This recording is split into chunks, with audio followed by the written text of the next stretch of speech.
Are you tired of blob-shaped crossovers that get bigger and more expensive every year? Do you pine for the good old days of boxy SUVs that could actually handle themselves off-road? If you answered yes to these questions, head to your nearest Toyota dealership pronto because the Land Cruiser is back. Why am I so excited about the 2024 Land Cruiser? After all, the last Land Cruiser Toyota left us with was a nearly $90,000 bloated status symbol. Well, after holding out on us for 3 long years, the all-new 250 series Land Cruiser bucks the bloating trend and comes back to earth with trim new looks and a relatively reasonable price. So yeah, it's exciting. But before we dive deep on what makes the latest Land Cruiser so amazing, would you kindly click the subscribe button below? Everyone here at the Empty Garage thanks you. Okay, so about those boxy good looks on the 2024 Land Cruiser. Interestingly, this chiseled off-roader occupies roughly the same exterior dimensions as the unloved 200 series model. But thanks to slab-sided lines and 90-degree angles, it looks dramatically different and in a very good way. It's a look that goes fully nostalgic with round headlights on the base 1958 model that pulled directly from, you guessed it,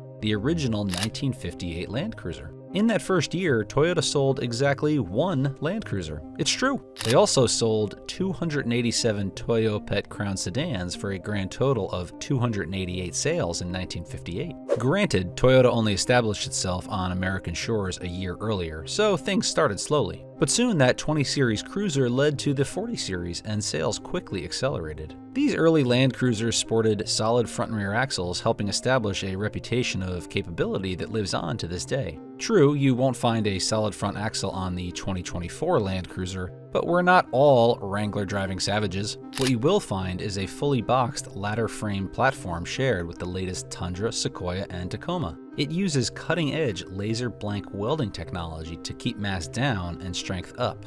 A newly developed double front wishbone suspension is complemented by a solid rear axle located by 4 trailing links and a panhard rod. Simple twin-tube dampers are fitted all around, so you can bet the aftermarket will be spinning up all manner of fancy suspension systems post-haste. Under the hood is a 4-cylinder hybrid powertrain, but before you bemoan the lack of a big V8 like Toyota stuffed in the last Land Cruiser, know that this I-Force Max Mill is quite potent. Displacing 2.4 liters and sporting a turbocharger, it churns out 326 horsepower and 465 pound-feet of torque. Yes, that's 55 fewer ponies than the old 5.7 liter V8, but the twist is up by 64 pound-feet and crucially, it is available way down low at just 1700 RPMs. It's almost like Toyota wants you to take their new Land Cruiser off-road. A 48-horse electric motor fed by a 1.87 kilowatt-hour battery pack helps by delivering the kind of smooth torque at low RPMs one wants when creeping over undercarriage busting trails. Not to mention the full-time 4-wheel drive, locking center and rear differentials, stabilizer disconnect system, 5-speed crawl control, off-road turn assist, and multi-terrain select. Whoa! Let us unpack this bounty of off-road goodness. Thanks to the Torsen center diff, the 2024 Land Cruiser can stay in all-wheel drive mode all the time on dry pavement.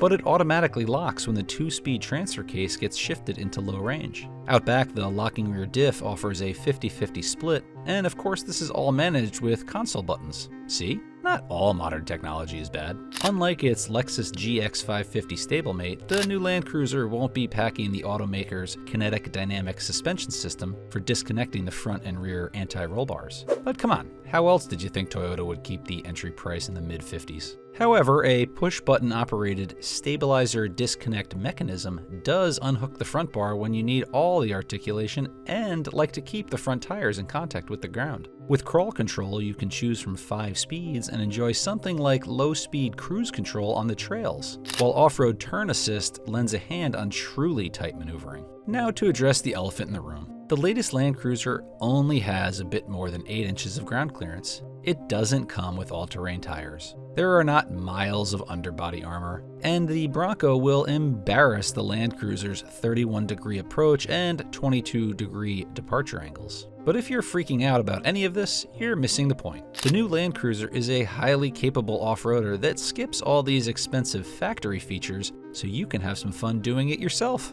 Would you rather spend about $57,000 on a blank canvas Land Cruiser and set it up just the way you like it, or nearly $70,000 on a fully loaded hardtop 4-door Bronco Wildtrak with all the modding already done? I know. It's not really an apples to apples comparison. And yes, the Bronco Wildtrak is killer. But the point is, don't lose sight of how purely excellent the new Land Cruiser is just because it has all-season tires. It also happens to look darn good thanks to perhaps the best retro, heritage, old-school throwback styling ever. Dig the block letter Toyota branded front end. Choose your own adventure on the headlights with round units harkening all the way back to the beginning, or rectangular eyes that lean on the FJ62. The available two-tone paint job looks amazing, especially in the trail dust finish. First edition models come with a sweet rooftop cargo basket, and how about those matte black wheels? Yes and please. They're mounted on 33-inch tires that measure 20 millimeters wider than those found on base models. And rock rails aim to keep that straight-lined sheet metal from getting all banged up.